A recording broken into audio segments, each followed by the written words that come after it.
ನಮಸ್ಕಾರ ವೀಕ್ಷಕರೇ, ಗ್ಯಾರಂಟಿ ನ್ಯೂಸ್ನ ವಿಶೇಷ ಎಕ್ಸ್ಪ್ಲೈನರ್ ಕಾರ್ಯಕ್ರಮಕ್ಕೆ ಸ್ವಾಗತ. ನಾನು ದಿಲೀಪ್. ವೀಕ್ಷಕರೇ, ಇರಾನ್, ಇಸ್ರೇಲ್, ಅಮೆರಿಕ ದೊಡ್ಡ ಮಟ್ಟದ ಯುದ್ಧ ನಡೀತಾ ಇದೆ. ಇವತ್ತು ಈ ಯುದ್ಧ 30 ದೇಶಗಳಿಗೆ ವ್ಯಾಪಿಸಿದೆ.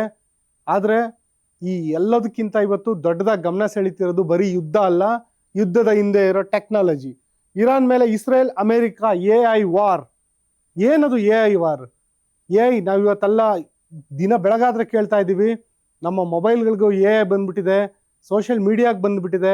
ಈ AI ಏನಿದೆ, ಆರ್ಟಿಫಿಷಿಯಲ್ ಇಂಟೆಲಿಜೆನ್ಸ್ ಅಂತ ಏನು ಕರಿತೀವಿ, ಅದಿವತ್ತು ಯುದ್ಧಕ್ಕೂ ಬಂದ್ಬಿಟ್ಟಿದ್ಯಾ?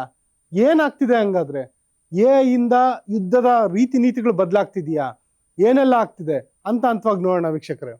ಮೊದಲಿಗೆ ಯುದ್ಧದ ದಿಕ್ಕನ್ನೇ ಬದಲಾಯಿಸಿದೆ ಅಂತ ಹೇಳ್ತಾ ಇದ್ದಾರೆ AI ತಂತ್ರಜ್ಞಾನ. ಏನು ಯುದ್ಧದ ದಿಕ್ಕನ್ನು ಬದಲಾಯಿಸಿದೆ ಅಂದ್ರೆ, AI ಆಧಾರಿತ ಸಾಫ್ಟ್ವೇರ್ಗಳೇನಿದಾವೆ ಅದನ್ನ ಅಮೆರಿಕದ ಪೆಂಟಗಾನ್ ಬಳಸ್ತಾ ಇದೆ. ಅಂದ್ರೆ ಅಮೆರಿಕದ ರಕ್ಷಣಾ ವಿಭಾಗ ಏನಿದೆ, ಪೆಂಟಗಾನ್ ರಕ್ಷಣಾ ಮುಖ್ಯ ಕಚೇರಿ, ಅದರಲ್ಲಿ ಈ ಒಂದು AI ಆಧಾರಿತ ಸಾಫ್ಟ್ವೇರ್ಗಳನ್ನ ಬಳಸಲಾಗ್ತಿದೆ. ನಾವು ಇವತ್ತು ದಿನಗಳಲ್ಲಿ ದಿನ ಬೆಳಗಾದ್ರೆ ನೋಡ್ತಿದೀವಿ, AI ವಿಡಿಯೋಗಳು ಬರುತ್ತೆ, AI ಫೋಟೋಗಳು ಬರುತ್ತೆ. ಅದಲ್ಲ, ನಿಜವಾದ AI ಬಳಕೆ ಆಗ್ತಿರೋದು ಇವತ್ತು ಆರ್ಮಿನಲ್ಲಿ.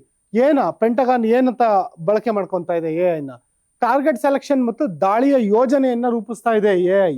ಅಂದ್ರೆ ಯಾವುದೇ ಒಂದು ದೇಶದ ಮೇಲೆ ದಾಳಿ ಮಾಡಬೇಕು ಅಂತ ಹೇಳಿದಾಗ ಆ ದೇಶದ ಮೇಲೆ ಹೆಂಗ್ ದಾಳಿ ಮಾಡೋದು, ಆ ದೇಶದ ಯಾವ್ಯಾವ ಆಯಕಟ್ಟಿನ ಸ್ಥಳಗಳನ್ನ ಗುರಿಯಾಗಿಸಿ ನಾವು ದಾಳಿ ಮಾಡಬೇಕು, ಮೊದಲಿಗೆ ಯಾರ ಮೇಲೆ ದಾಳಿ ಮಾಡಬೇಕು, ಮೊದಲಿಗೆ ಯಾವ ರೀತಿ ದಾಳಿ ಮಾಡಬೇಕು, ಯಾವ ಯುದ್ಧ ವಿಮಾನದಿಂದ ದಾಳಿ ಮಾಡಬೇಕು, ಯಾವ ರೀತಿಯ ಬಾಂಬ್ ಹಾಕ್ಬೇಕು, ಯಾವ ರೀತಿಯ ಕ್ಷಿಪಣಿ ಪ್ರಯೋಗ ಮಾಡಬೇಕು, ಅಥವಾ ಇಲ್ಲಿಗೆ ಏನಾದ್ರೂ ಡ್ರೋನ್ನ ಹರಿಬಿಡ್ಬೇಕಾ, ಈ ಎಲ್ಲಾ ಟಾರ್ಗೆಟ್ ಸೆಲೆಕ್ಷನ್ ಮತ್ತೆ ದಾಳಿಯ ಯೋಜನೆಯನ್ನ ಇವತ್ತು ಆರ್ಟಿಫಿಷಿಯಲ್ ಇಂಟೆಲಿಜೆನ್ಸ್ ಅಂದ್ರೆ ಕೃತಕ ಬುದ್ಧಿಮತ್ತೆ ತಂತ್ರಜ್ಞಾನ ರೂಪಿಸ್ತಾ ಇದೆ. ಆಂಥ್ರೋಪಿಕ್ ಕಂಪನಿಯ ಕ್ಲೌಡ್ AI ಏನಿದೆ ಅದು ಇವತ್ತು ಭಾರಿ ಜನಪ್ರಿಯನೂ ಆಗಿದೆ, ಕುಖ್ಯಾತನೂ ಆಗಿದೆ. ಯಾಕೆಂದ್ರೆ ಇದೇ ಒಂದು ಆಂಥ್ರೋಪಿಕ್ ಕಂಪನಿಯ ಕ್ಲೌಡ್ AI ಮಾಡೆಲ್ ಏನಿದೆ ಇದನ್ನ ಪೆಂಟಗಾನ್ ಬಳಸ್ಕೊಂತ ಇದೆ. ಇವಾಗ ಏನು ಇರಾನ್ ಮೇಲೆ ನಡೆದಂತ ಯುದ್ಧದಲ್ಲಿ ಆಂಥ್ರೋಪಿಕ್ ಕಂಪನಿಯ ಒಂದು AI ಮಾಡೆಲ್ ಇದೆ, ಅದನ್ನೇ ಬಳಸ್ಕೊಂಡು ಖಮೇನಿಯನ್ನ ಹತ್ಯೆ ಮಾಡಲಾಗಿದೆ. ಖಮೇನಿ ಜೊತೆಗೆ 40 ಜನ ಕಮಾಂಡರ್ಗಳು ಒಂದೇ ಕಡೆ ಇದ್ದಂತ ಸಂದರ್ಭದಲ್ಲೇ ದಾಳಿ ಮಾಡಿ ಹತ್ಯೆ ಮಾಡಲಾಗಿದೆ ಅಂತ ಒಂದು ಮಾಹಿತಿ. ಅದೇ ರೀತಿ 150 ಜನ ವಿದ್ಯಾರ್ಥಿನಿಯರಿದ್ದ ಒಂದು ಶಾಲೆಯ ಮೇಲೂ ಕೂಡ ಇದೇ ರೀತಿಯಾದಂತಹ ಒಂದು ದಾಳಿ ಯೋಚನೆ ರೂಪಿಸಿ ಬಾಂಬ್ ಹಾಕಿ ಆ ದಾಳಿಯಲ್ಲಿ ಆ ಮಕ್ಕಳು ಸಾವನ್ನಪ್ಪಿದ್ರು. ಅಂದ್ರೆ ಈ ಆಂಥ್ರೋಪಿಕ್ ಕ್ಲೌಡ್ ಕಂಪನಿ ಏನಿದೆ ಅದು ಬರೀ ನಿಗದಿತ ಗುರಿ ಮೇಲೆ ದಾಳಿ ಮಾಡೋದಷ್ಟೇ ಅಲ್ಲ, ಕೆಲವೊಂದು ಟೈಮ್ ಲೆಕ್ಕಾಚಾರ ಮಿಸ್ ಆದ್ರೆ ಈ ರೀತಿ ಅಮಾಯಕರು ಸಾವನ್ನಪ್ಪಕ್ಕೂ ಕಾರಣ ಆಗ್ತಾ ಇದೆ ಅನ್ನೋ ಆರೋಪ ಕೂಡ ಕೇಳಿ ಬರ್ತಾ ಇದೆ. ಅಂದ್ರೆ ಪ್ಲಸ್ ಅಂಡ್ ಮೈನಸ್ ಎರಡೂ ಕೇಳಿ ಬರ್ತಾ ಇದೆ. ಇರಾನ್ ನಲ್ಲಿ 100ಕ್ಕೂ ಹೆಚ್ಚು ಟಾರ್ಗೆಟ್ಗಳನ್ನ ಈ ಒಂದು AI ಆಯ್ಕೆ ಮಾಡಿತ್ತು. ಯಾವಾಗ ನಾವು ಇರಾನ್ ಮೇಲೆ ಯುದ್ಧ ಮಾಡ್ತೀವಿ, ಇರಾನ್ ಜನರೇ ಕಾಯ್ತಾ ಇರಿ, ನೆರವಿಗೆ ನಾವು ಧಾವಿಸ್ತಾ ಇದೀವಿ ಅಂತ ಹೇಳ್ಬಿಟ್ಟು ಡೊನಾಲ್ಡ್ ಟ್ರಂಪ್ ಹೇಳ್ತಾ ಇದ್ರು. ಯುದ್ಧ ನೌಕೆಗಳು ಇರಾನ್ ಹತ್ತ ಧಾವಿಸ್ತಾ ಇದ್ವು, ದೊಡ್ಡ ದೊಡ್ಡ ಟ್ಯಾಂಕರ್ಗಳು ಬರ್ತಾ ಇದ್ವು. ಇಂಥ ಸಂದರ್ಭದಲ್ಲಿ ಈ AI ಮಾಡೆಲ್ಗಳೇನಿತ್ತು ಅದನ್ನ ಇಟ್ಕೊಂಡು ಕೂತ್ಕೊಂಡು ಅಮೆರಿಕ ಪೆಂಟಗಾನ್ ನಲ್ಲಿ ದೊಡ್ಡ ಮಟ್ಟದ ಯೋಜನೆಯನ್ನ ರೂಪಿಸಲಾಗ್ತಿತ್ತು. ಈ ಯೋಜನೆಯನ್ನ ರೂಪಿಸೋ ಸಂದರ್ಭದಲ್ಲಿ ಇರಾನ್ ನಲ್ಲಿರೋ 100ಕ್ಕೂ ಹೆಚ್ಚು ಟಾರ್ಗೆಟ್ಗಳನ್ನ AI ಆಯ್ಕೆ ಮಾಡ್ಕೊಂಡಿತ್ತು.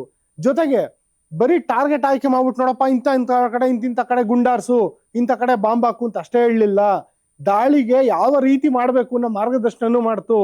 ಏನೊಂದು ಯುದ್ಧ ನೌಕೆಗಳಿರುತ್ತೆ ಸಮುದ್ರದಲ್ಲಿ, ಆ ಯುದ್ಧ ನೌಕೆಗಳಿಂದ ಏನೊಂದು ಯುದ್ಧ ವಿಮಾನಗಳು ಹಾರಾಡ್ಬೇಕಾ, ಕ್ಷಿಪಣಿಗಳು ಹೋಗ್ಬೇಕಾ, ಯಾವುದರಿಂದ ದಾಳಿ ಮಾಡಿದ್ರೆ ಸೂಕ್ತ, ಆ ಎಲ್ಲಾ ನಿರ್ದೇಶನಗಳನ್ನ AI ಕೊಡ್ತಾ ಇತ್ತು. ಮತ್ತೆ ಯಾವ ಯುದ್ಧ ವಿಮಾನ ಶಸ್ತ್ರಾಸ್ತ್ರ ಬಳಸಬೇಕು ಅನ್ನೋ ಸಲಹೆ ಇದೆಯಲ್ಲ, ಇದು ಈ ಹಂತದಲ್ಲಿ ಬಹಳ ಇಂಪಾರ್ಟೆಂಟ್ ಆಗುತ್ತೆ. ನೀವು ಇಮೇಜ್ಗಳಲ್ಲಿ ನೋಡ್ತಿದ್ದೀರಾ, ಕೆಲವೊಂದು ಸಂದರ್ಭಗಳಲ್ಲಿ ಏನಾಗುತ್ತೆ, ಕ್ಷಿಪಣಿಗಳನ್ನ ಉಡಾಯಿಸಿದಂತ ಸಂದರ್ಭದಲ್ಲಿ ಅದರ ಹಾನಿಯ ತೀವ್ರತೆ ಎಷ್ಟಿರುತ್ತೆ, ಡ್ರೋನ್ ಮೂಲಕ ದಾಳಿ ಮಾಡಿದ್ರೆ ಆ ಹಾನಿಯ ತೀವ್ರತೆ ಏನಿರುತ್ತೆ, ಯುದ್ಧ ವಿಮಾನದಲ್ಲಿ ಅದರಲ್ಲೂ B2 ಬಾಂಬರ್ಗಳೇನಾದ್ರು, ಬಂಕರ್ ಬಸ್ಟರ್ ಅಂತ ಕರೀತಾರೆ, ಈ ಬಂಕರ್ ಬಸ್ಟರ್ ಬಾಂಬ್ಗಳನ್ನೇನಾದ್ರೂ ಹಾಕಿದ್ರೆ ಅದು ಬಾಂಬ್ ಬಿದ್ದ ಕೂಡಲೇ 100 ಮೀಟರ್ ಆಳಕ್ಕೆ ಭೂಮಿಯನ್ನು ಕೊರೆದು ಒಳಗಡೆ ಹೋಗಿ ಬ್ಲಾಸ್ಟ್ ಆಗುತ್ತೆ. ಅಂದ್ರೆ ಅಲ್ಲೇನಾದ್ರೂ ಶತ್ರುಪಾಳೆಯದ ಒಂದು ಭೂಗತ ತಾಣಗಳೇನಾದ್ರೂ ಇದ್ರೆ ಅದು ಒಳಗ್ ದಾಳಿ ಮಾಡ್ಬೇಕಾದ್ರೆ B2 ಬಾಂಬರ್ ಮೂಲಕ ದಾಳಿ ಮಾಡಬೇಕು.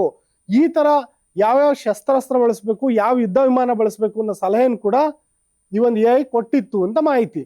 ಜೊತೆಗೆ ಅಮೆರಿಕ ಸೇನೆಯ B2 ಬಾಂಬರು, ಫೈಟರ್ ಜೆಟ್ ಮತ್ತೆ ಕ್ರೂಸ್ ಮಿಸೈಲ್ಗಳ ನಿಯಂತ್ರಣ ಕೂಡ ಮಾಡ್ತಾ ಇತ್ತು ಅಂತ. ಇದು ಬಹಳ ಒಂದು ರೀತಿ ಆತಂಕಕಾರಿ, ಒಂದು ರೀತಿ ಅಚ್ಚರಿಯ ಮತ್ತೆ ಒಂದು ರೀತಿ ವಿಸ್ಮಯಕಾರಿ ವಿದ್ಯಮಾನ ಅಂತ ಹೇಳ್ಬೋದು. ಯಾಕಂದ್ರೆ ಈ ತರ ಒಂದು B2 ಬಾಂಬರ್ಗಳು, ಫೈಟರ್ ಜೆಟ್ಗಳು, ಕ್ರೂಸ್ ಮಿಸೈಲ್ಗಳೇನಿದಾವೆ ಇದನ್ನೇ ನಿಯಂತ್ರಣ ಮಾಡುವಂತ ಕೆಪಾಸಿಟಿ AI ಕೈಲಿದೆ ಅಂದ್ರೆ AI ಆ ಶಕ್ತಿಯನ್ನ ಸೇನೆ ಕೊಟ್ಟಿತ್ತು ಅಂದ್ರೆ ಇದು ಪೂರಕವಾದ್ರೂ ಆಗ್ಬೋದು, ಯುದ್ಧಕ್ಕೆ ಮಾರಕ ಆಗ್ಬೇಕಾದ್ರೂ ಆಗ್ಬೋದು. ಅಂದ್ರೆ ನಿಯಂತ್ರಣ ತಪ್ಪಿದ್ರೆ ಏನಾಗುತ್ತೆ ಅಂತ. ಆದ್ರೆ ಸದ್ಯಕ್ಕೆ ನಿಯಂತ್ರಣದಲ್ಲಿ ಇದೆ. ಆ ಕಾರಣದಿಂದಾಗಿ ಯುದ್ಧ ನಡೀತಾ ಇದೆ. ಇನ್ನ ಈ ನ್ಯೂ ಕಿಲ್ ಚೈನ್ ಅಂತ ಹೇಳ್ಬಿಟ್ಟು ಈ AI ಒಂದು ಮಾಡೆಲ್ ನ ರೂಪಿಸಿತ್ತು. ಯಾವಾಗ ಇರಾನ್ ಯುದ್ಧದ ಸಂದರ್ಭದಲ್ಲಿ ಅಮೆರಿಕಾದ ಒಂದು ಪೆಂಟಗಾನ್ ರೂಪಿಸಿದ್ದಂತ ಒಂದು AI ಟೆಕ್ನಾಲಜಿ ಏನಿತ್ತು ಅದು ದಿ ನ್ಯೂ ಕಿಲ್ ಚೈನ್ ಅಂತ. ಇದು ಏನಂದ್ರೆ ಸಂಪೂರ್ಣವಾಗಿ AI ತಂತ್ರಜ್ಞಾನವನ್ನೇ ಬಳಸ್ಕೊಂಡು ಇರಾನ್ ಮೇಲೆ ದಾಳಿಗೆ ಯಾವ ರೀತಿ ಪ್ಲಾನ್ ಮಾಡಬೇಕು, ಯಾವ ರೀತಿ ನಾವು ಈ ಕಿಲ್ ಚೈನ್ ನ ನಾವು ಸಂಘಟಿಸಬೇಕು, ಯಾರನ್ನ ಮೊದಲು ಹೊಡಿಬೇಕು, ಯಾರನ್ನ ನಂತರ ಹೊಡಿಬೇಕು, ಯಾವುದು ಮೊದಲ ಟಾರ್ಗೆಟ್. ಅಂದ್ರೆ ಈ ಹಿಂದೆ ಹೇಳಿದಂತೆ 100ಕ್ಕೂ ಹೆಚ್ಚು ಟಾರ್ಗೆಟ್ ಗಳನ್ನ AI ಗುರಿಯಾಗಿಸ್ಕೊಂಡಿತ್ತು ಅಂದ್ರೆ ಈ 100 ಟಾರ್ಗೆಟ್ ಗಳ ಪೈಕಿ ಯಾವ್ದನ್ನ ಸೈಕಲ್ ಚೈನ್ ವೈಸ್ ಬರ್ಬೇಕಲ್ಲ, ಒಂದಾದ್ಮೇಲೆ ಎರಡಾದ್ಮೇಲೆ ಮೂರಾದ್ಮೇಲೆ, ಅಂದ್ರೆ ಇಲ್ಲಿ ಹೊಡೆದ್ಮೇಲೆ ನೆಕ್ಸ್ಟ್ ಹಿಟ್ ಇದು, ಆ ನೆಕ್ಸ್ಟ್ ಹಿಟ್ ಇದು, ಈ ತರ ಪ್ರತಿಯೊಂದನ್ನು ಕೂಡ ಗುರುತಿಸಿ ಇಡುವಂತ ಕೆಲಸನ ಈ AI ಟೆಕ್ನಾಲಜಿ ಮಾಡಿತ್ತು. ಇದಕ್ಕೆ ನ್ಯೂ ಕಿಲ್ ಚೈನ್ ಅಂತ ಯಾಕೆ ಹೆಸರಿಟ್ಟಿತ್ತು ಅಂದ್ರೆ ಒಂದು ದಾಳಿಯನ್ನು ನಡೆಸಿದಂತ ಸಂದರ್ಭದಲ್ಲಿ ಅದರ ಒಂದು ರಿಪರ್ಕಷನ್ ಎಫೆಕ್ಟ್ಗಳಾಗ್ತಾ ಇರುತ್ತೆ. ಪೂರಕ ಮತ್ತೆ ಮಾರಕವಾದಂತಹ ಪ್ರತಿಕ್ರಿಯೆಗಳು ಬರ್ತಿರ್ತವೆ. ಒಂದು ಕಡೆ ದಾಳಿ ನಡೆಸಿದ ತಕ್ಷಣ ಪ್ರತಿ ದಾಳಿ ಎದುರಾಗ್ಬೋದು, ಅಥವಾ ಅವರಲ್ಲಿರುವಂತ ಏರ್ ಡಿಫೆನ್ಸ್ ಸಿಸ್ಟಮ್ ವರ್ಕ್ ಆಗ್ಬೋದು. ಅದಕ್ಕೆ ಸೂಕ್ತವಾದ ತಂತ್ರಗಾರಿಕೆ ಮಾಡ್ಕೊಂಡು ಮುಂದಿನ ದಾಳಿ ರೂಪಿಸ್ಬೇಕಾಗುತ್ತೆ. ಹಾಗಾಗಿ ಇದೊಂದು ರೀತಿ ಚೈನ್ ಇದ್ದಂಗೆ, ಇದೊಂದು ಚೈನ್ ಲಿಂಕ್ ಇದೆ, ಕೊಂಡಿ ಇದ್ದಂಗೆ, ಪ್ರತಿಯೊಂದಕ್ಕೂ ಸಂಪರ್ಕ ಇರುತ್ತೆ. ಹಾಗಾಗಿ ಆ ಒಂದು ಸಂಪೂರ್ಣವಾದಂತ ಒಂದು ಸಂಕೀರ್ಣವಾದಂತ ವ್ಯವಸ್ಥೆನ ಈ AI ರೂಪಿಸಿತ್ತು. ಮತ್ತೆ ಈ ನ್ಯೂ ಕಿಲ್ ಚೈನ್ ಅಂತ ಏನ್ ಮಾಡಿದ್ರಲ್ಲ, ಇದನ್ನೆಲ್ಲ ಮಾಡ್ಬೇಕು ಅಂದ್ರೆ ನಮ್ಮಂತವ್ರು ನಿಮ್ಮಂತವ್ರು ಕೈಲಿ ಸಾಧ್ಯನೇ ಇಲ್ಲ ಬಿಡಿ.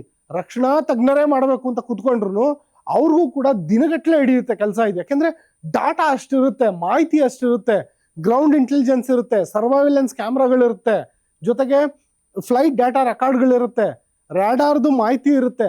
ಈ ಎಲ್ಲದನ್ನು ಒಂದೇ ಸತಿ ವಿಶ್ಲೇಷಣೆ ಮಾಡೋಕ್ಕಾಗಲ್ಲ. ಹಂತವಾಗಿ ವಿಶ್ಲೇಷಣೆ ಮಾಡಿ ಒಂದು ಸಮಗ್ರವಾದ ಯುದ್ಧ ತಂತ್ರವನ್ನ, ಪ್ಲಾನ್ ಆಫ್ ಆಕ್ಷನ್ ಚಾರ್ಟ್ ನ ರಚನೆ ಮಾಡೋದಕ್ಕೆ ದಿನಗಟ್ಟಲೆ ಬೇಕಾಗುತ್ತೆ. ಆದ್ರೆ ಈ AI ತಂತ್ರಜ್ಞಾನ ಏನಿದೆ ಕೆಲವೇ ನಿಮಿಷಗಳೆಲ್ಲ ಕೆಲಸ ಮಾಡಿದೆ. ಅಂದ್ರೆ ಈ AI ತಂತ್ರಜ್ಞಾನ ಅತ್ಯಂತ ವೇಗವಾಗಿ ಎಲ್ಲ ಡಾಟಾಗಳನ್ನ ವಿಶ್ಲೇಷಣೆ ಮಾಡಿ ಎಲ್ಲ ರೀತಿಯ ಮೂಲಗಳಿಂದ ಮಾಹಿತಿಯನ್ನ ಸಂಗ್ರಹಿಸಿ ಎಕ್ಕಿ ತೆಗೆದು ರಕ್ಷಣಾ ತಜ್ಞರ ಮುಂದೆ ಇಟ್ಟಿದೆ. ಪಟ್ ಅಂತ ನೀವು ದಾಳಿ ಮಾಡೋದಕ್ಕೆ ಏನೇನ್ ಮಾಡಬೇಕು ಅಂತ ಹೇಳ್ಬಿಟ್ಟು ಟು ದಿ ಪಾಯಿಂಟ್ ಇನ್ಫಾರ್ಮೇಶನ್ ಕೊಟ್ಟಿದೆ. ಹೆಂಗಂದ್ರೆ ನೀವು ಸಾವಿರಾರು ಅಂಕೆಗಳನ್ನ ಸೇರಿಸಿ ಕೂಡಿಸು, ಗುಣಿಸು, ಬಾಗಿಸು ಅಂದ ತಕ್ಷಣ ಕ್ಯಾಲ್ಕುಲೇಟರ್, ಕಂಪ್ಯೂಟರ್ ಮಾಡಿ ಮುಗಿಸ್ಬಿಡುತ್ತಲ್ಲ, ಅಷ್ಟು ವೇಗವಾಗಿ ಮಾಡಿ ಮುಗಿಸಿದೆ ಈ ಕೆಲಸನ.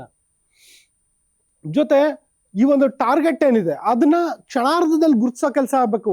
ಕೆಲವೊಂದು ಸಮಯದಲ್ಲಿ ಒಂದು B2 ಬಾಂಬರ್ ಇರ್ಬೋದು, ಅಮೆರಿಕದ F-35 ಯುದ್ಧ ನೌಕೆಗಳಿರ್ಬೋದು, ಅತ್ಯಂತ ವೇಗವಾಗಿ ಹೋಗ್ತಿರುತ್ತೆ. ಇಂಥ ಸಂದರ್ಭದಲ್ಲಿ ಜೊತೆಗೆ ಮಿಸೈಲ್ಗಳು ಕೂಡ ಮಾರ್ಕ್ 3, ಮಾರ್ಕ್ 4 ವೇಗದಲ್ಲಿ, ಅಂದ್ರೆ ಶಬ್ದಕ್ಕಿಂತ 3 ಪಟ್ಟು 4 ಪಟ್ಟು ವೇಗವಾಗಿ ಹೋಗ್ತಿರೋಂಥ ಸಂದರ್ಭದಲ್ಲಿ ಗುರಿ ಬದಲಾವಣೆ ಮಾಡಬೇಕು ಅಂದ್ರೆ, ವಿಮಾನಗಳು ಕೂಡ ದಿಕ್ಕನ್ನ ಬದಲಾವಣೆ ಮಾಡಬೇಕು ಅಂದ್ರೆ ಕ್ಷಣಾರ್ಧದಲ್ಲಿ ಟಾರ್ಗೆಟ್ ಬದಲಾಗಿರೋಂಥ ಅದರ ದಾಳಿಯ ಒಂದು ಪ್ಲಾನ್ ನ ಪಟ ಅಂತ ಚೇಂಜ್ ಮಾಡಬೇಕು.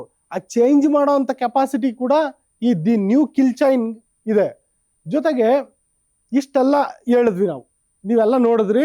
ಇದು ಹಿಂಗ್ ಮಾಡ್ತು, ಹಂಗ್ ದಾಳಿ ಸಂಘಟನೆ ಮಾಡ್ತು, ಸರಿಯಪ್ಪ ಎಲ್ಲ ಮಾಡ್ಬಿಡ್ತು.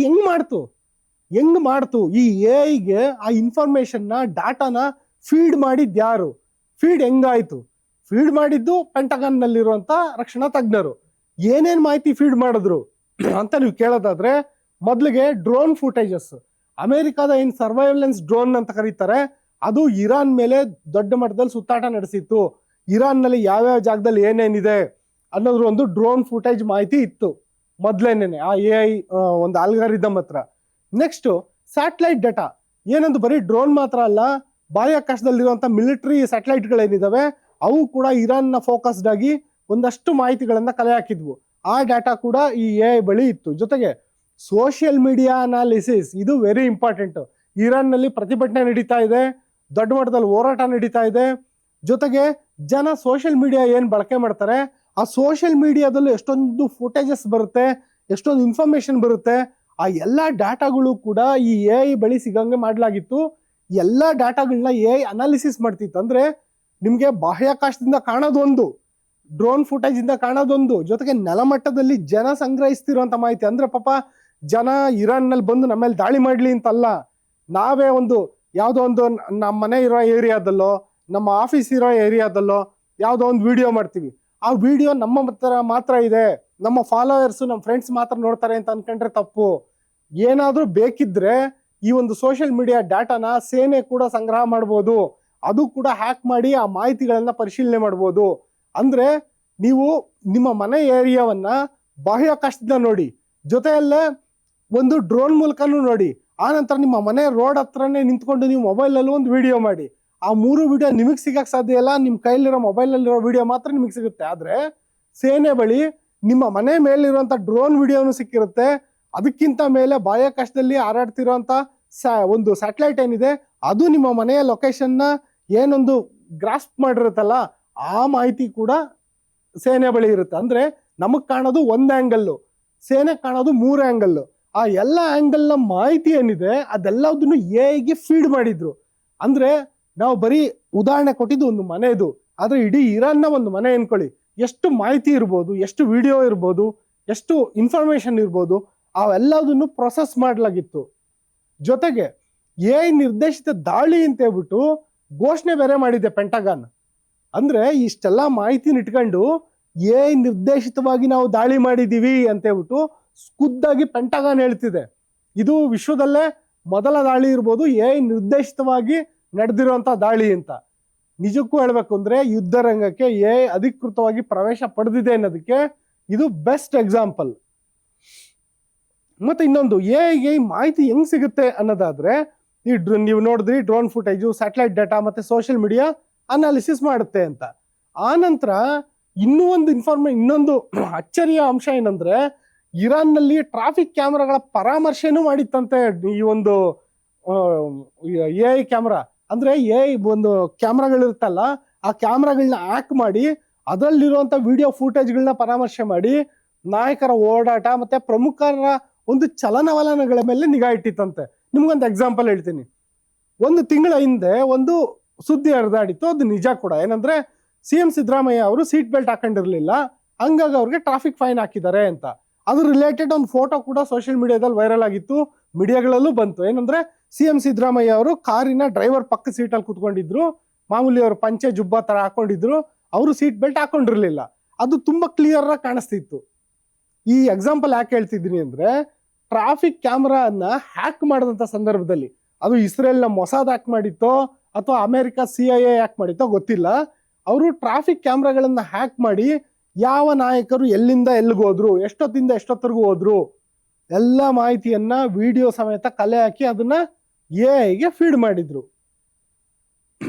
ಆಮೇಲೆ ಇರಾನ್ನಲ್ಲಿ ಕ್ಷಿಪಣಿ ಉಡಾವಣೆ ಕೇಂದ್ರಗಳ ಗುರುತಿಸುವಿಕೆ ಕೆಲಸನ ಕೂಡ ಈ ಒಂದು ಎಐ ಮಾಡಿದೆ. ಅಂದ್ರೆ ಏನು ಬಾಹ್ಯಾಕಾಶದಲ್ಲಿರುವಂಥ ಸ್ಯಾಟಲೈಟ್ ಇರ್ಬೋದು, ಡ್ರೋನ್ಗಳಿರ್ಬೋದು, ಅವು ಕಳಿಸುವಂಥ ಡಾಟಾಗಳನ್ನ ಪರಾಮರ್ಶಿಸಿ ಮಾಡಿದಂಥ ಸಂದರ್ಭದಲ್ಲಿ ಇಂಥ ಸ್ಥಳಗಳಿಂದ ಇರಾನ್ ತನ್ನ ಕ್ಷಿಪಣಿಗಳನ್ನ ಉಡಾವಣೆ ಮಾಡ್ಬೋದು, ಆ ಒಂದು ಮಾಹಿತಿಯನ್ನ ಕೂಡ ಕಲೆ ಹಾಕಿತ್ತು. ಈ ಒಂದು ಮಾಹಿತಿ ಕಲೆ ಹಾಕೋದ್ರ ಮೂಲಕ ಏನ್ ಮಾಡ್ತು, ಕ್ಷಿಪಣಿಗಳನ್ನ ಎಲ್ಲಿಂದ ಉಡಾವಣೆ ಮಾಡುತ್ತಲ್ಲ ಇರಾನ್, ಆ ಒಂದು ಕೇಂದ್ರದ ಮೇಲೆ ದಾಳಿ ಮಾಡೋದಕ್ಕೆ ತಂತ್ರಗಾರಿಕೆ ರೂಪಿಸಿತ್ತು. ಜೊತೆಗೆ ಅಮೆರಿಕದ ಮೇವನ್ ಸಿಸ್ಟಮ್ ಏನಿದೆ ಅವು ಉಪಗ್ರಹ ಚಿತ್ರಗಳು ಮತ್ತೆ ಡ್ರೋನ್ ದತ್ತಾಂಶಗಳನ್ನ ವಿಶ್ಲೇಷಣೆ ಮಾಡಿ ಎಐಗೆ ನೆರವಾಯ್ತು.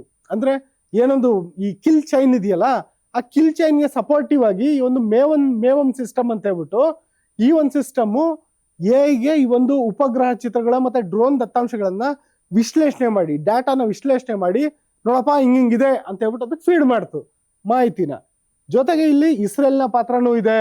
ಇಸ್ರೇಲ್ನ ಲ್ಯಾವೆಂಡರ್ ಅಂತ ಹೇಳ್ಬಿಟ್ಟು, ಲ್ಯಾವೆಂಡರ್ ಒಂದು ರೀತಿಯ ಸುವಾಸನೆ ಅಂತ ನಾವೇನ್ ಕರಿತೀವಿ, ಅದು ಎಐಗೆ ಅವ್ರು ಇಟ್ಟರೆ ಹೆಸರು ಲ್ಯಾವೆಂಡರ್ ಅಂತ. ಆ ಮೂಲಕ ವ್ಯಕ್ತಿಗಳ ನಡವಳಿಕೆ ಮತ್ತೆ ಆನ್ಲೈನ್ ಚಟುವಟಿಕೆ ಮೇಲೆ ನಿಗಾ ಇಟ್ಟಿತ್ತು. ನಾನು ಅವಾಗ್ಲೇನು ಹೇಳಿದೆ ಸೋಷಿಯಲ್ ಮೀಡಿಯಾ ಅಂತೇಳಿ. ಸೋಷಿಯಲ್ ಮೀಡಿಯಾದಲ್ಲಿ ನಾವೇನು ಆನ್ಲೈನ್ ಚಟುವಟಿಕೆ ಮಾಡ್ತೀವಿ, ನಾವೇನು ಸರ್ಚ್ ಮಾಡ್ತೀವಿ, ನಾವು ಏನೊಂದು ಈ ಸೋಷಿಯಲ್ ಮೀಡಿಯಾದಲ್ಲಿ ಫೀಡ್ ಮಾಡ್ತೀವಿ, ಫೋಟೋ ತೆಗಿತೀವಿ, ವಿಡಿಯೋ ತೆಗಿತೀವಿ, ಆ ಎಲ್ಲದ್ರ ಮೇಲೂ ಇಸ್ರೇಲ್ನ ಲ್ಯಾವೆಂಡರ್ ನಿಗಾ ಇಟ್ಟಿತ್ತು. ಲ್ಯಾವೆಂಡರ್ ಅಂದ್ರೆ ಸುವಾಸನೆ, ಮೂಗಿಗೆ ಬರೋದು. ಅದೇ ಎಐ ಮಾಡಿದ್ದು ತುಂಬಾ ಸೂಕ್ಷ್ಮವಾಗಿ ಗ್ರಹಿಸ್ತಾ ಇತ್ತು. ಏನಂದ್ರೆ ವ್ಯಕ್ತಿಗಳ ನಡವಳಿಕೆಗಳನ್ನ ಗ್ರಹಿಸೋದು. ಅದು ಟ್ರಾಫಿಕ್ ಕ್ಯಾಮ್ರಾ ಆಗಿರ್ಬೋದು, ಬೇರೆ ಬೇರೆ ಕ್ಯಾಮ್ರಾಗಳಾಗಿರ್ಬೋದು, ವ್ಯಕ್ತಿಗಳ ನಡವಳಿಕೆ, ಅವರೆಲ್ಲ ಏನಾದ್ರು ಆತಂಕ ಕಾಣಿಸ್ತಿದ್ಯಾ, ಏನಾಗ್ತಿದೆ ಎಲ್ಲದನ್ನು ಗ್ರಹಿಸ್ತು. ಜೊತೆಗೆ ಅವರವರ ಮೊಬೈಲ್ ಫೋನ್ಗಳ ಮೂಲಕನೂ ಅವರ ಚಟುವಟಿಕೆಯನ್ನ ಗ್ರಹಿಸ್ತು. ಅಷ್ಟೇ ಅಲ್ಲ, ವ್ಯಕ್ತಿಗಳು ಮಿಲಿಟರಿ ಗುರಿಗಳೇ ಅಥವಾ ಅಲ್ವೇ ಅಂತಾನು ತೀರ್ಮಾನ ಮಾಡ್ಬಿಟ್ರು. ಅಂದ್ರೆ ಅವ್ರ ಹತ್ರ ಕೆಲವೊಂದಷ್ಟು ಜನದ ಪ್ರೊಫೈಲ್ ಇತ್ತು. ಅಯಾತುಲ್ಲಾ ಖಮೇನಿ ಇರ್ಬೋದು, ಅವರ ಒಂದು ಇರಾನ್ನ ಅಧ್ಯಕ್ಷರಾದಂಥ ಪೆಜೆಶ್ಕಿಯಾನ್ ಇರ್ಬೋದು, ಅಯಾತುಲ್ಲಾ ಖಮೇನಿ ಮಗ ಮೊಸ್ತಫಾ ಖಮೇನಿ ಇರ್ಬೋದು. ಆ ಥರ ಪ್ರಮುಖರು ಮಾತ್ರ ಅಲ್ಲ, ಯಾರ್ಯಾರು ಆರ್ಮಿಯ ಪ್ರಮುಖ ಹುದ್ದೆಗಳಲ್ಲಿದ್ರೋ ಅವರೆಲ್ಲರ ಪ್ರೊಫೈಲ್ ರೆಡಿಯಾಗಿತ್ತು. ಇವರೆಲ್ಲ ಮಿಲಿಟರಿ ಗುರಿಗಳು ಅಲ್ವೋ ಅನ್ನೋದನ್ನ ಈ ಒಂದು ಕ್ಯಾಮ್ರಾಗಳಲ್ಲಿ ಬರೋ ಫುಟೇಜ್ ಎಲ್ಲ ಗ್ರಹಿಸ್ಬಿಟ್ಟು yes he is the target, okay ಇವನ್ನ ಪಿನ್ ಪಾಯಿಂಟ್ ಮಾಡ್ಕೊಳ್ಳಿ, ಇವನು ಟಾರ್ಗೆಟ್ ಅಲ್ಲ ಬಿಟಾಕಿ ಅವನ್ನ, ಆ ಥರ ಎಲ್ಲದನ್ನು ಗುರ್ತಿಸೋ ಅಂತ ಕೆಲಸ ಕೂಡ ಈ AI ತಂತ್ರಜ್ಞಾನ ಮಾಡಿ ನಿಲ್ಲಿಸ್ಬಿಟ್ಟಿತ್ತು. ಆ ನಂತರ ಸ್ವಯಂ ಚಾಲಿತ ಅಟ್ಯಾಕ್ ಡ್ರೋನ್ಗಳಲ್ಲಿ AI ಮಾನವ ಹಸ್ತಕ್ಷೇಪವಿಲ್ಲದೆ ನಿಖರವಾಗಿ ದಾಳಿ ನಡೆಸುವಂತ ಸಾಮರ್ಥ್ಯ ಕೂಡ ಕೊಟ್ಟು ಬಿಡ್ಲಾಗಿದೆ ಈಗಾಗಲೇ. ಅಂದ್ರೆ ಒಂದು ಬಾರಿ ಅದಕ್ಕೆ ಶಸ್ತ್ರಾಸ್ತ್ರಗಳನ್ನ ಲೋಡ್ ಮಾಡಿ ಡ್ರೋನ್ಗಳನ್ನ ಕಳಿಸಿದ ಮೇಲೆ ಅದಕ್ಕೆ ಮಾನವ ಹಸ್ತಕ್ಷೇಪ ಇಲ್ಲ. ನಿನ್ನ ಟಾರ್ಗೆಟ್ ಯಾವುದು ಅಂತ ಮೊದಲೇ ಹೇಳಾಗಿದೆ. ಅದು ಹೋಗ್ತಾ ಇರುತ್ತೆ, ನೋಡುತ್ತೆ, ಅದು ಗುರಿ ಸಿಕ್ಕಿದ ತಕ್ಷಣ ಹೊಡೆಯುತ್ತೆ, ಬರುತ್ತೆ. ಅಲ್ಲಿ ಮಾನವ ಹಸ್ತಕ್ಷೇಪ ಇಲ್ಲ. ಅಂದ್ರೆ ಮನುಷ್ಯರ ಹಸ್ತಕ್ಷೇಪ ಇದ್ದಂಥ ಸಂದರ್ಭದಲ್ಲಿ ಏನಾದರೂ ಅಲ್ಪ ಸ್ವಲ್ಪ ದೋಷಗಳಾಗಬಹುದು ಅನ್ನೋ ಕಾರಣಕ್ಕೆ ಮಾನವ ಹಸ್ತಕ್ಷೇಪ ಇಲ್ಲದೆ ನಿಖರವಾಗಿ ದಾಳಿ ನಡೆಯುವಂತ ವ್ಯವಸ್ಥೆ ಮಾಡಲಾಗಿತ್ತು. ಮತ್ತು ಇನ್ನೊಂದು, ಇಲ್ಲಿ ಸೆಲ್ಯುಲಾರ್ ಫೋನ್ ಜಾಲಗಳು ಮತ್ತು ಸಂವಹನಗಳ ವಿಶ್ಲೇಷಣೆ ಕೂಡ ಮಾಡಲಾಗಿತ್ತು. ಆ ಮೂಲಕ AI ಮಾಹಿತಿ ಕೊಡಂಗೆ ಮಾಡಲಾಗಿತ್ತು. ಏನಂದ್ರೆ ಈ ಸೆಲ್ಯುಲಾರ್ ಫೋನ್ಗಳಲ್ಲಿ ಏನೊಂದು ಮಾತುಕತೆ ಮಾಡುವಂತ ಸಂದರ್ಭದಲ್ಲಿ ಅವ್ರು ಏನ್ ಮಾತಾಡ್ತಾರೆ, ಮೆಸೇಜ್ ಏನಾದ್ರು ಕಳಿಸಿದ್ರೆ ಏನ್ ಮೆಸೇಜ್ ಕಳಿಸ್ತಾರೆ, ಆ ಮೂಲಕ ವ್ಯಕ್ತಿಗಳನ್ನ ಟ್ರ್ಯಾಕ್ ಮಾಡುವಂತ ಕೆಲಸ. ಏನೊಂದು ಖಮೇನಿ 40 ಜನ ಅವರ ಕಮಾಂಡರ್ಗಳ ಜೊತೆ ಸಭೆ ನಡೆಸ್ತಾರೆ ಅಂತ ಹೇಳ್ಬಿಟ್ಟು ಈ ಎಲ್ಲಾ ಇನ್ಫಾರ್ಮೇಶನ್ ಇಲ್ದಲೆ ಗೊತ್ತಾಗಕ್ಕೆ ಸಾಧ್ಯ ಇರಲಿಲ್ಲ. ಜೊತೆಗೆ ಈ ತರ ಒಂದು ಎಲೆಕ್ಟ್ರಾನಿಕ್ ಡಿವೈಸ್ಗಳನ್ನ ಬಳಸಿದ್ರೆ ನಾನು ಸಿಗಾಕಂತೀನಿ ಅಂತ ಗೊತ್ತಿತ್ತು. ಅದೇ ಕಾರಣಕ್ಕೆ ಅವರು ಎಲೆಕ್ಟ್ರಾನಿಕ್ ಡಿವೈಸ್ಗಳನ್ನ ಬಳಸದಲ್ಲೇ ಉಳಿದಿದ್ರು. ಆ ಕಾರಣದಿಂದ ಕೂಡ ಈ 40 ಜನನ ಒಂದು ಕಡೆ ಸೇರೋದಕ್ಕೆ ಯಾವ ಸಮಯದಲ್ಲಿ ಸೇರ್ತಾರೆ, ಯಾವ ಸಮಯದಲ್ಲಿ ಮೀಟಿಂಗ್ ಮಾಡ್ತಾರೆ ಅನ್ನೋ ನಿಖರ ಮಾಹಿತಿಯನ್ನ ಗ್ರಹಿಸಿ ಆ ಸಮಯದಲ್ಲೇ ಏಕಾಏಕಿ ದಾಳಿ ನಡೀತು.